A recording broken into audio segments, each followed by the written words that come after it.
18 साल का हमलावर, उसने स्कूल में अंधाधुंध फायरिंग कर दी।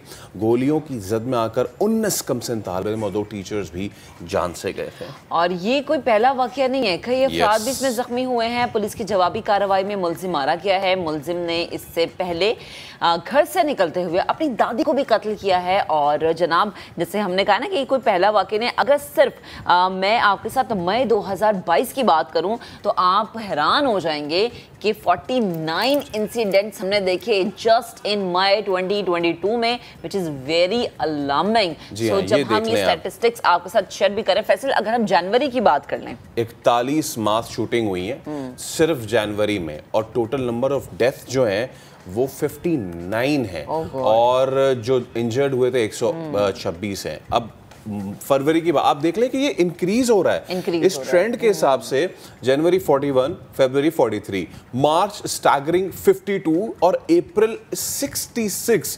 और इनमें जो जाहिर सी बात है हलाक शुदगान की तादाद है वो भी उसी तरीके से बढ़ी है।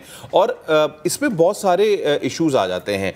कॉन्स्टिट्यूशनली वहाँ पे गन रखना अलाउड होता है यूएसए में, बट इस पे भी काफ़ी ज़्यादा वहाँ के सेनेट में बहस और होती है। तो अमेरिका से ही जो है वो हमारे साथ एक अटर्नी मौजूद हैं, रिटायर्ड अटर्नी मौजूद हैं, बिलाल खलीक साहब। हम उनको वेलकम करते हैं। बिलाल साहब, thank you so much for your time. मुझे बताइएगा कि यहाँ पाकिस्तान में बैठ के हमें अजीब सा लगता है कि अमेरिका जैसे मुल्क में ये मास शूटिंग के वाक़यात और स्कूल में जाके छोटे बच्चों को, पहले तो इसके पीछे साइकोलॉजी क्या है? बहुत शुक्रिया कि आपने मुझे मौका दिया ये बात एक्सप्लेन करने का। एक्चुअली जब हम लोग भी अमेरिका में नए आए थे तो ये हमारे लिए एक बहुत ही मुश्किल सवाल था कि यहाँ पे सब लोगों को, ख़ास तौर पे जिस स्टेट में मैं रहता हूँ, टेक्सास में, अपनी गन से बहुत ज़्यादा प्यार है। और ये एक्चुअली अगर आप सोचें तो ये जो एक कल्चर है जो ये डेवलप हुआ है, ये अभी नया नहीं है। जब अमेरिका की कॉन्स्टिट्यूशन बनी थी आज से 200 साल पहले, तो सेकंड अमेंडमेंट ये थी कि हर आदमी को गन रखने की इजाज़त है। और देखिए, ये उस वक्त चला आ रहा है जब अमेरिका ने अपनी जंग आज़ादी लड़ी थी और हर एक को ये राइट थी कि वो अपने आप को प्रोटेक्ट कर सके।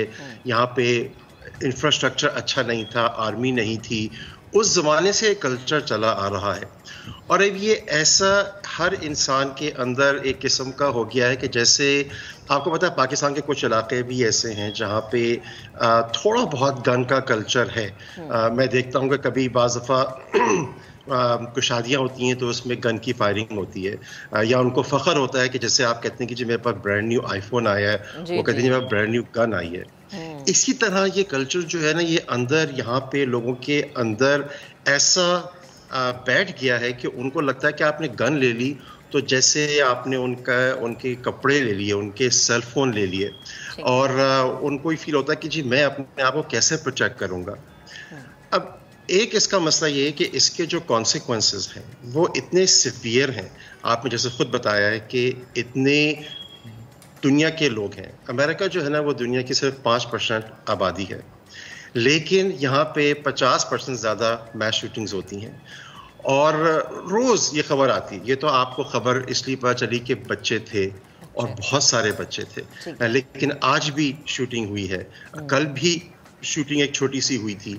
आज बल्कि डैलस के अंदर 2 बच्चे पकड़े गए हैं। वो शूटिंग के उस पे नहीं पहुंचे थे, स्टेज पे नहीं पहुंचे थे, लेकिन उनको रोक लिया गया। तो वो ऑफ कोर्स इतनी बड़ी खबरें नहीं बनती हैं, लेकिन ये कल्चर ऐसा है कि इसको टैकल करना जो है ना, हमारे अपने सेनेटर्स, हमारे जो अपने यहाँ पे लोग हैं जो कि केयर करते हैं, पेरेंट्स करते हैं, ये सब बैठ के सोच रहे हैं कि इसका हल क्या किया जाए। बिलाल साहब, एग्जैक्टली मेरा नेक्स्ट क्वेश्चन भी यही है कि इसका सोल्यूशन क्या है? बिकॉज ये अगर मैं ये कहूँ कि ये बड़ी अलार्मिंग सिचुएशन बनती जा रही है, जैसा कि मेरे कोस्ट ने भी अभी स्टैटिस्टिक्स शेयर किए थे, ये इंक्रीज होता जा रहा है बजाय इसके कि हम देखें कि ये कम हो। तो इसका हल क्या निकाला गया है? देखिए, वो एक यहाँ पे एक स्लोगन है कि you know guns don't kill people, people kill people, right? कि भी गन जो है ना वो खुद उठ के नहीं जाती और किसी को शूट नहीं करती। ये लोग हैं जो उसको पकड़ते हैं और जाते हैं और शूट करते हैं। तो वो कहते हैं कि हमें रिसोर्सेज जो है ना वो यहाँ देखनी चाहिए कि वो कौन लोग हैं जो शूट कर रहे हैं, उनको कोई जहनी खराबी है, उनको कोई हेल्प चाहिए। जैसे ये बच्चा जो था, इसका बैकग्राउंड जो आ रहा है वो ये है कि जी इसको अपनी लाइफ में बुली किया गया था, तो इसके अंदर एक बहुत गुस्सा था कि मैं जो उन्हें कुछ करके दिखाऊं। कुछ लोगों को होता है कि जी हमने मशहूरी चाहिए, कुछ लोगों को होता है कि जी हमने किसी से बदला लेना है। लेकिन मसला ये है कि ये बात बिल्कुल सही है कि भैया आप गन जो है वो उठ के शूट नहीं करती, लोग ही शूट करते हैं। लेकिन जो अभी डिबेट चल रहा है वो ये चल रहा है कि हम जो लोग ये काम करने वाले हैं उनको हम कैसे आइडेंटिफाई करें, उनको कैसे ढूंढें और उनको कैसे प्रिवेंट करें। ये डिबेट जो है ये जब भी कोई शूटिंग होती है ये बहुत गहरा चलता है। अमेरिका में कांग्रेस में बात होती है, लोकल ऑर्गेनाइजेशन बात करती हैं, डेमोन्स्ट्रेशन होती है, लेकिन लबे बात यह है कि अमेरिका के लॉज ऐसे लिखे गए हैं कि उनको बदलना बहुत मुश्किल है। देखिए ऐसा है कि लोग समझते हैं कि अमेरिका डेमोक्रेसी है। एक्चुअली अमेरिका डेमोक्रेसी नहीं है। हमारी जो सेनेट है उसमें 100 सेनेटर्स बैठते हैं, 50 स्टेट से वो इलेक्ट होते हैं, हर स्टेट के 2 लोग होते हैं। कैलिफोर्निया में 38 मिलियन लोग रहते हैं, उनके 2 सेनेटर्स हैं। राइट। वायमिंग में 5 लाख लोग रहते हैं, उनके भी 2 सेनेटर्स हैं। उनका वोट और उनका वोट बराबर है। तो इवन दो मेजॉरिटी अमेरिकन चाहते हैं कि ये कानून चेंज हो, लेकिन कुछ इलाके ऐसे हैं जो एक किस्म के रूरल इलाके हैं, देहाती इलाके हैं, वहाँ पे अभी तक कल्चर ऐसा है कि वो गन को इस तरह समझते हैं कि जैसे उनका जो है ना कि मजहबी जिम्मेदारी है, उनका हिस्सा है। उनको कन्विंस करना और उनको बताना कि जी ये जो है इसके लॉन्ग टर्म इफेक्ट्स बहुत बुरे हैं, ये बहुत चैलेंजिंग हो रहा है सब। लेकिन ओके अच्छा सर मुझे ये बताइए, जैसे आपने खुद भी कहा कि जी इसके पीछे इसको जस्टिफाई अब किस तरह से किया जाता है। अभी बफेलो में भी जो शूटिंग हुई, इनके पास है जो लिटरेचर निकलता है, now they are moving towards the white supremacy. जो लिटरेचर निकला वो द ग्रेट रिप्लेसमेंट थ्योरी का निकला, और वो लिटरेचर ऐसे निकला क्योंकि उस हवाले से सेशंस भी अब इतने मुनक़िद किए जाते हैं। तो क्या अब वक्त नहीं आ गया है कि अब इस चीज़ को एड्रेस किया जाए कि ये सिर्फ एक साइकिक चीज़ नहीं है, it's more of a motivated thing, it's more of white supremacy, it's more of, I am sorry to use the word, but is USA moving towards apartheid? जी देखिए ऐसा है कि अभी जो पिछले प्रेसिडेंट हमारे गुजरे हैं, उनके दौर में मैं जो था वो लीगल एडवाइज़र था मुस्लिम सिविल राइट्स एसोसिएशन का। हमारी जो हेट क्राइम्स थी अगेंस्ट मुस्लिम्स वो तकरीबन 80 टाइम्स बढ़ गई थी। मतलब यहाँ तक कि जो हमारी औरतें हिजाब ले रही थी वो घबरा रही थी बाहर निकलने से। कुछ इलाकों में हम लोग जो बड़े शहरों में रहते हैं वहाँ पे इतनी डेंजर सिचुएशन नहीं है, लेकिन अगर थोड़े से आप शहर से बाहर निकलें 80 मील 90 मील 100 मील तो वहाँ पे वो घबरा रही थी। होता ये है कि देखें जो एक कल्चर यहाँ पे पैदा हुआ था ना आज से 5-6 साल पहले, उसमें क्या था कि अगर आप रेसिस्ट भी हैं ना तो आप वो छुप छुपा के अपनी फीलिंग्स अंदर रख रहे थे, लेकिन उस चीज़ को थोड़ी सी शय मिली।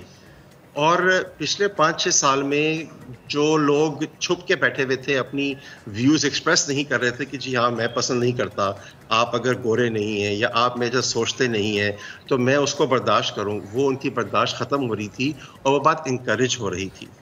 अल्हम्दुलिल्लाह वो दौर थोड़ा सा ख़त्म हुआ है। अब जो नई एडमिनिस्ट्रेशन आई है वो थोड़ी ज़्यादा टॉलरेंट है, लेकिन ये जो है ना एक I would say crossroads of culture है। देखिए ऐसा है कि अमेरिका में इमिग्रेशन बहुत हाई है। इस वक्त अमेरिका में जो वाइट्स हैं वो कहते हैं कि अगले 30 साल में माइनॉरिटी हो जाएंगे, और उसके बाद जो है sorry to cut you, is it true, is it true, क्या ये स्टैट्स ट्रू हैं कि अगले इतने सालों तक वो वाइप आउट हो जाएंगे? या I am sorry to use the word wipe out, लेकिन वो माइनॉरिटी हो जाएंगे। इसलिए कि देखिए यहाँ पे हो ये रहा है कि जो वाइट पॉपुलेशन है, वैसे इसको रेस की इशू नहीं बनाना चाह रहा, लेकिन फैक्ट्स ये हैं कि जो वाइट पॉपुलेशन है उनके इतने बच्चे नहीं हो रहे, और जो यूरोपियन कंट्रीज हैं उन लोगों को इतनी ख्वाहिश भी नहीं होती कि हम जो है ना अमेरिका इमिग्रेट करें। लेकिन जो हिस्पैनिक्स हैं, साउथ अमेरिका है, आपका अफ्रीकन कंट्रीज हैं, हमारी एशियन कंट्रीज हैं। मैं खुद इमिग्रेशन का काम करता हूँ, मतलब मेरे पास लिस्ट होती है कि जी हमें अमेरिका इमिग्रेट करना है, हमने मूव करना है। तो वो चूंकि इमिग्रेशन इतनी हो रही है, प्लस ये है कि हम लोगों के और हिस्पैनिक्स के भी खासतौर पर, जो कि अमेरिका में तकरीबन इस वक्त 30% हैं हिस्पैनिक्स हैं जो कि आपके साउथ अमेरिका से आए हैं, स्पेनिश बोलते हैं, उनके यहाँ माशाल्लाह बच्चे ही बहुत होते हैं। एवरेज फैमिली का साइज 3 या 4 बच्चे हैं। एक वाइट फैमिली का एवरेज साइज जो है वो 1 या 1.5 बच्चा है।